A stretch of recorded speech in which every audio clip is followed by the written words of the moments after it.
Γεια σας, είμαι η Γεωργία και μαζί με τον σύντροφό μου Νίκο, τα τελευταία 6 χρόνια ταξιδεύουμε στον κόσμο με ένα βανάκι.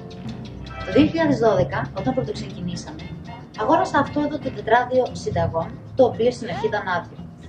Μετά από τόσα χρόνια περιπλάνησης σε 2 υπήρους, Αφρική και Αμερική, κατάφερα να καταγράψω αρκετές συνταγές. Φαγητά τα οποία μαγειρέψαμε μαζί με ντόπιους. Φαγητά τα οποία δοκιμάσαμε σε τοπικά εστιατόρια. Ελληνικές συνταγές που μαγείρεψα εγώ στους ντόπιους.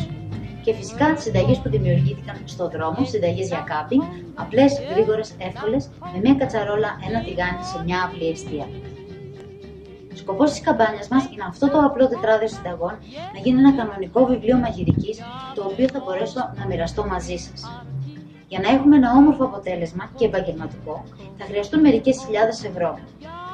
Θα καλυφθούν έξοδα όπως η φωτογραφία και το design του βιβλίου, η εκτύπωση, η βιβλιοθεσία και φυσικά η διανομή. Θα είναι μια έκδοση με πλούσιο φωτογραφικό υλικό, πάνω από 70 συνταγές και περίπου 200 σελίδες. Με τη συμμετοχή σας, στην ουσία, προπαραγγέλνετε το βιβλίο, καθώς επίσης μπορείτε να προσθέσετε στο καλάθι αγορών σας διάφορα αξεσουάρ για την κουζίνα σας από το Περού.